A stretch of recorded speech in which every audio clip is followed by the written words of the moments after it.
Hello students, this is Shivani ma'am, and today we are going to do the poem The Charge of the Light Brigade, written by Lord Alfred Tennyson. Students, Lord Alfred Tennyson was born in Lincolnshire. Recognized as one of the leading poets of the Victorian age, he succeeded Wordsworth as Poet Laureate of England in 1850. Some of his famous poems are The Lady of Shalott, The Lotus Eaters, Maud de Arthur, and In Memoriam. Now let's talk about this poem, The Charge of Light Brigade. Students, this poem by Lord Alfred Tennyson is based on events from the Battle of Balaclava that occurred near the Black Sea in 1854.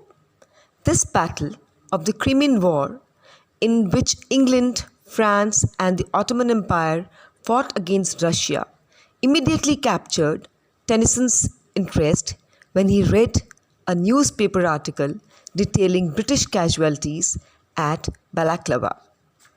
Now, students, I must tell you that since the name is The Charge of the Light Brigade, what is Light Brigade? Light Brigade was a British horse-mounted cavalry unit armed only with swords and lances. The brigade was never intended to attack a field artillery unit head-on, but a mistaken order sent them straight into Russian cannons. This charge took place during the Battle of Balaclava in the Crimean War, and it happened on the 15th October 1854. The charge led by Lord Cardigan did not reach the artillery battery and scattered some gunners, but they were destroyed in the process. The Light Brigade consisted of about 650 men, and most of them were killed in the charge. It is believed that this was the result of a tragic misunderstanding about the location of Russian arms. Working on misinformation that the arms were in a valley, the British troops descended and became easy targets of the Russians. As a result, almost half of the Light Brigade died. Latter half of the poem praises the bravery and nobility of the British Army, which had fought courageously in the war without considering their own safety. Students, 600 soldiers rode on horseback for half a league into the Valley of Death. They were obeying the orders from their seniors to charge the enemy forces who were seizing their guns. Not even one of the soldiers were discouraged or distressed despite knowing their commander had made a mistake. This poem is actually an elegy. Now, I will explain you the poem stanza-wise. Stanza 1. Half a league, half a league, half a league onward, all in the valley of death rode the 600. Forward the Light Brigade, charge for the guns, he said. Into the valley of death rode the 600. Now students, the explanation goes like this, that the poem is starting with the words half a league, which is used thrice to symbolize the parade of the Light Brigade towards the enemy. Half a league is roughly a mile and a half, because a league is equal to about 3 miles and is an old way to measure distance.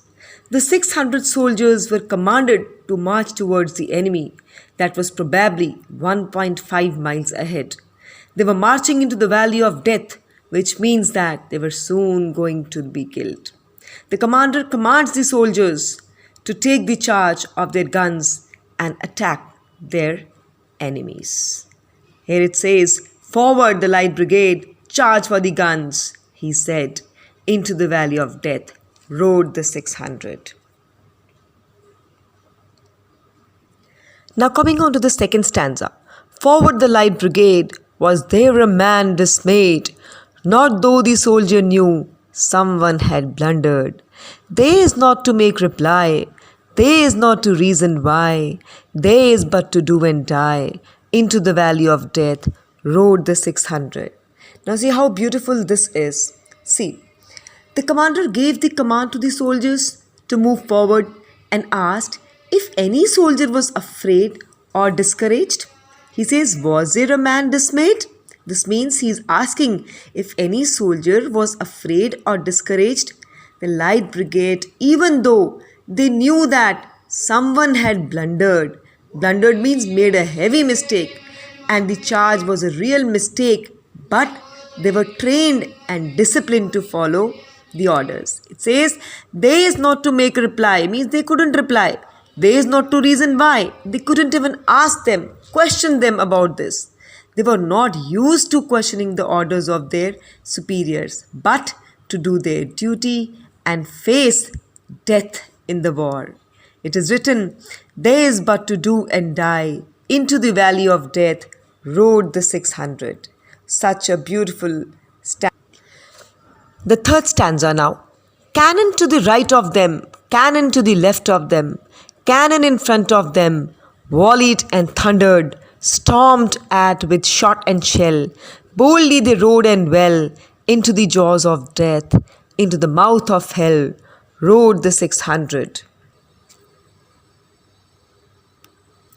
Now you see, students, this stanza describes a scene where the soldiers are surrounded by enemy cannons on their left, right and front.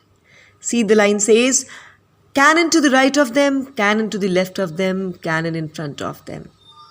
There were huge walls of cannons all around them that were firing and making a sound like thunder. It is already mentioned over here. Stormed at with shot and shell, boldly they rode and well.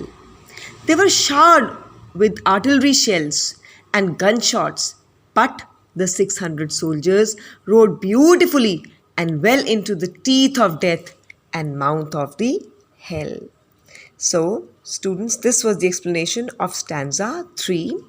Now, in the next videos, we will be doing the rest of the stanzas. You only have to understand that what this poem is actually about.